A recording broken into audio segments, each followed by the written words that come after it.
L'importance du networking. J'ai reçu un message il y a 2 semaines pour me dire qu'un nouvel appartement était disponible. La semaine dernière, je l'ai visité. Aujourd'hui, je le signe. Je n'ai eu à sortir de chez moi que 2 fois et je n'ai eu aucun effort à faire. Alors, comme vous le savez, chers amis, je fais de l'arbitrage Airbnb, donc ça veut dire que je loue des appartements pour ensuite les mettre sur Airbnb et collecter la différence. Et dans ce business model, l'une des plus grandes difficultés, en tout cas c'est ce que pensent les débutants, c'est évidemment de trouver des appartements, mais aussi de trouver des bonnes opportunités, mais aussi de convaincre le propriétaire de vous laisser faire cela. Au début, ce que vous allez devoir faire, évidemment, c'est de passer des coups de fil toute la journée, faire des visites, un peu, on va dire, baratiner l'agent immobilier parce que des fois, il va pas trop vous laisser si vous lui dites tout de but en blanc, et ensuite convaincre le propriétaire de vous laisser faire ça avec son appartement. C'est ce que j'ai dû faire au début également. Aujourd'hui, par exemple, eh bien, dans le quartier en question auquel je vais me rendre actuellement, car là, je suis sur le point d'aller signer pour mon nouvel appartement, dont je vous ai parlé dans ma vidéo précédente. Eh bien, la dame qui administre en fait, on va dire le quartier, enfin la résidence, on va dire tous ces immeubles-là, m'a tout simplement envoyé un message il y a 2 semaines. Elle m'a dit voilà, il y a un nouvel appartement qui est dispo. Voilà la vidéo, une vidéo pour montrer l'intérieur. Voilà le prix, voilà le plan, voilà le quartier. Est-ce que ça t'intéresse? Je lui ai dit ça m'intéresse, mais j'aimerais le visiter d'abord. Elle m'a dit d'accord, je te laisse les clés à l'entrée, à l'accueil de tel immeuble. Tu y vas, tu prends les clés, tu vas visiter. Ça veut dire que je suis allé visiter un appartement tout seul. D'accord? Vous vous doutez bien qu'au début, quand je visitais des appartements avec des agents immobiliers, c'était pas comme ça. L'agent immobilier, il vous donne rendez-vous, il veut surtout pas vous dire où c'est parce qu'il a trop peur que vous y alliez sans lui et que vous squeeziez sa commission, etc., etc., etc. Mais une fois que vous commencez à travailler avec des gens et qu'ils ont confiance en vous et qu'ils savent que vous faites du bon boulot, eh bien les deals arrivent tout seuls. Ça veut dire que, même si je fais encore des recherches, etc., enfin, j'ai un process que je donne à des VA pour faire des recherches d'opportunités tous les mois, eh bien, dans certains quartiers, j'ai maintenant des personnes que je connais et qui me contactent en me disant là il y a une opportunité, ça t'intéresse ou pas. Donc cet appartement, comme je vous l'ai dit, j'ai eu donc le message il y a 2 semaines environ. La semaine dernière, je suis allé le visiter. Je vous ai fait une vidéo à ce propos. Je lui ai envoyé un message, je lui ai dit ça me va. Et là, tout simplement, rendez-vous à l'appartement, on va signer. C'est aussi simple que ça. Prochaines étapes, c'est je fais ma liste de courses pour décorer l'appartement. Internet, photographe. D'ailleurs, je crois que l'internet, c'est le proprio qui va le mettre en place. Je n'aurai même pas à m'en charger. Photographe, Airbnb, et l'argent commence à rentrer direct. Vous avez vu à quel point ça va vite, à quel point il y a aucun effort à faire.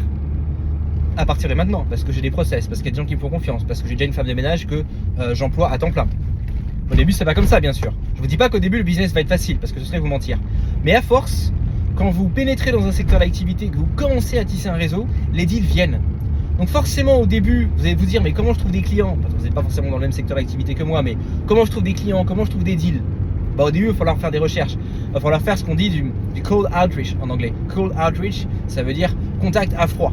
À froid parce qu'en fait, tu vas appeler des gens, tu vas chercher leur adresse, tu vas les appeler, tu vas essayer de les convaincre. Évidemment, le taux de réponse et d'acceptation sera plus faible puisqu'on ne te connaît pas et que tu n'es pas forcément non plus, tu n'as pas de social proof, de preuve sociale, tu n'as pas derrière toi un track record où tu peux montrer ton travail, ce que moi j'ai maintenant pour ce business-là. Et voilà, tu es au début, tu ne sais pas exactement comment convaincre, etc. Donc au début c'est dur, mais plus vous avancez et plus les choses viennent facilement. Et ensuite ça devient presque comme une machine qui est bien rodée. Et à chaque fois, moi par exemple pour mon Airbnb, à chaque fois que je prends une nouvelle unité, un nouvel appartement, c'est juste une pièce du puzzle que je plug dans ma machine. Et après tous les autres process sont déjà en route et ça fait de l'argent qui tombe. Et là voilà, grosso modo, je vais essayer de faire en sorte que d'ici une semaine l'appartement soit prêt. Et ça veut dire que je n'aurais même pas eu à payer le premier mois dans le vide, puisque normalement ce qui se passe c'est que vous allez payer le premier loyer et que pendant le premier mois vous allez préparer l'appartement. Donc vous perdez un mois de loyer. Mais là, j'ai réussi à négocier 10 jours, enfin que le bail en fait commence dans 10 jours, mais ils vont déjà me donner les clés à l'avance. Ce qui va faire que pendant ces 10 jours, j'ai entre guillemets l'appartement gratuitement, ce qui me permet de faire ma liste de courses. Évidemment, je sais exactement quoi acheter pour décorer l'appartement parce que je n'en suis pas à mon premier appartement. Et par conséquent, d'ici 10 jours, quand le loyer va commencer quand je vais devoir commencer à payer le loyer, eh bien je vais également commencer à avoir mes premiers guests. Vous voyez? Donc là, c'est encore plus d'économie. Voilà, cette petite vidéo, c'était pour insister sur le fait que le networking est important. Il est important d'être sérieux, professionnel dans son travail et d'avoir de bonnes relations avec vos collaborateurs parce que sur le moyen long terme, ça va vraiment vous desservir et enfin voilà, vous servir et vous allez vous rendre compte que ce qui est un process qui était peut-être difficile au début, ambigu, vous aviez des doutes, vous ne saviez pas comment faire, au bout d'1 an, 2 ans d'activité, ça devient extrêmement facile. Donc là, comme je vous l'ai dit, je me rends à l'appartement pour signer. J'aimerais bien vous filmer le process en fait. mais je pense que les personnes qui seront là ne seront pas forcément d'accord, ou alors seront peut-être un petit peu dans l'inconfort si je pointe avec ma selfie stick et avec ma caméra.